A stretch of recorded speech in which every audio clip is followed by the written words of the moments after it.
Guys, so this is the 2017 BMW X1.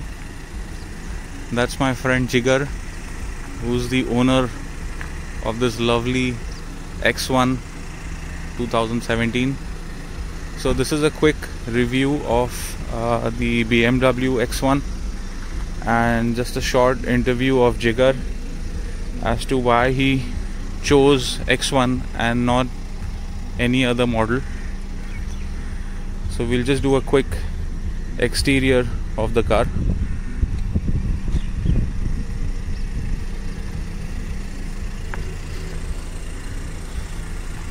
So Jigar had the old X1 before this. Which one did you have, Jigar, bhai, before this one? 2000 X1 only, older generation. 2000? That was 2011 model. 2011. Okay. So what made you buy Once a BM buyer, always a BM. And did you test drive any other cars before buying this one? I drove the Q3 and GLA. Okay, but you didn't like it. GLA is, of course, 140 bhp underpowered. Yeah. No way. I didn't like it. This is around 200 HP, right? This is 190. 190 The HP. previous generation was 175 or something. Okay. 180 around. Okay.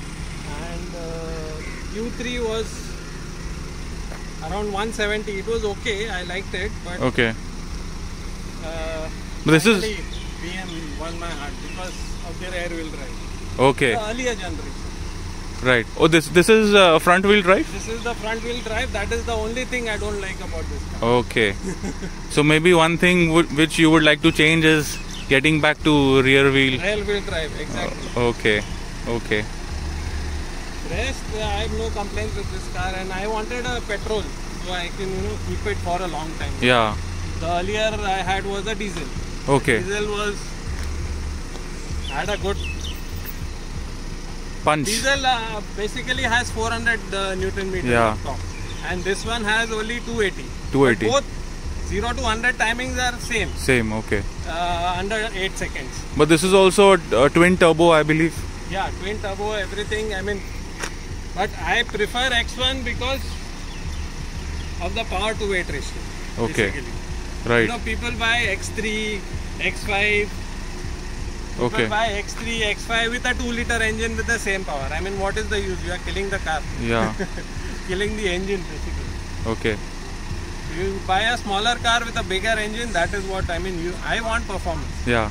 So the GLA which you test drove and the Q3. Q3, those both of them were underpowered according to you.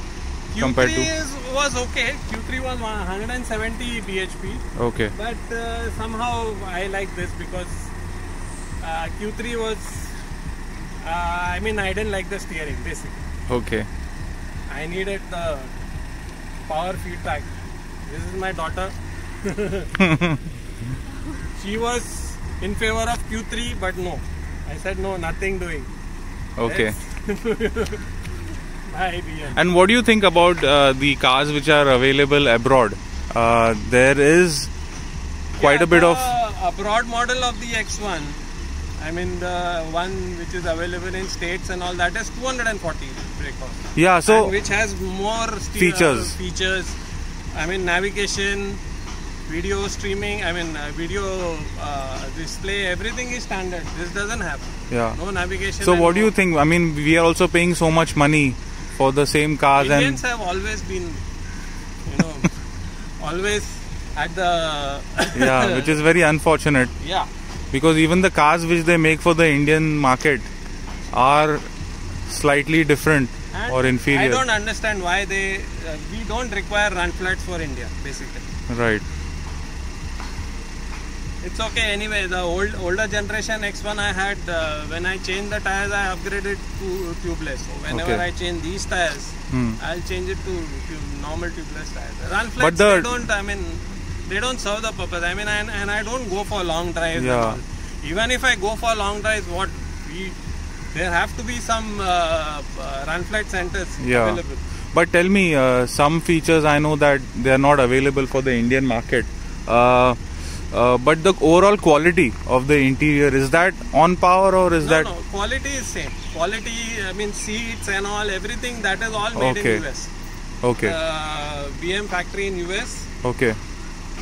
That all is imported. Okay. Whatever, here it's only assembled in India now. Okay. Cool. Everything is at par, even engine, everything. Engine is straight away from Germany. There is nowhere. Okay. Only these local parts, they are assembled in India, made and assembled in India. Okay. Can we have a look at the engine? Yeah. So here we have the BMW petrol engine, 2 liter. 2-liter petrol engine.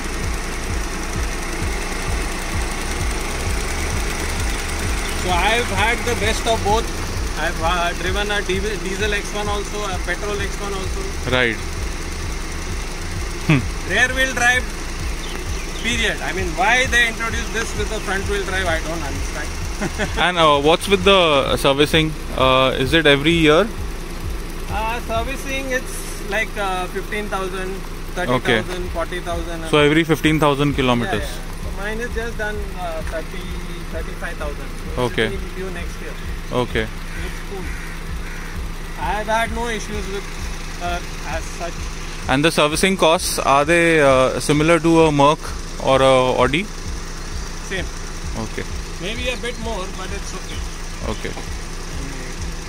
So what are some of the features which you like inside the car and which you think you might want to have more features? What are those features? Basically everything on the infotainment system, and the older generation X1 had a better music system. Oh, This music system is okay. I mean, Okay. it doesn't have that punch. right.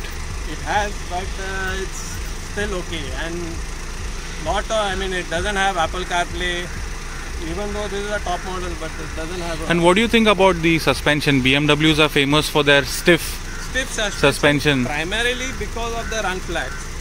Okay. And also, I mean, I have not been so happy with the suspension. Q3 suspension Okay. was excellent, but anyway, my running was not so much. So anyway, this is my second car. So my first car is a Honda. Yeah. So So basically, I choose cars if their engine is good, and Honda engine is world renowned, and also Yeah. the BMW engine. So this car is BMWs are more for sporty type of use, those or who on the love mountains. to drive Yeah. themselves, and if you want chauffeur-driven cars, you can go for a Merc or a Audi. Yeah. But if you love to drive yourself, always a BMW. Cool. We'll just have a look at the inside now.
And the typical BMW kidney shape grill. This is the 2017 model. The new one, 2021, they made the grill more bigger. Oh, but I like the lights as well. Very aggressive.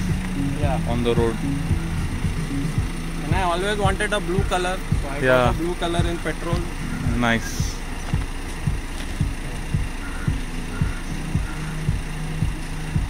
But I always land up comparing with the old generation. Yeah. That was rugged, and I went blindly up to that. Maximum speed was 220. Wow. I went up to 210 easily. Oh, on that. And this one? This one I went up to 195, but then I ran out of road because of. Oh. But it's. But it's stable. Is it stable at those high speeds? Yeah. Even this one at 195, it was quite stable. Okay. And plus, I had some company who kept on telling me, slow down, slow down, slow down. So I couldn't go more. So what is the next car, Jigar, after this? Obviously a BMW. When I upgrade my city, it will be a BMW sedan. Okay. So a SUV and a sedan. So SUV for long drives and sedan for city driving. Right.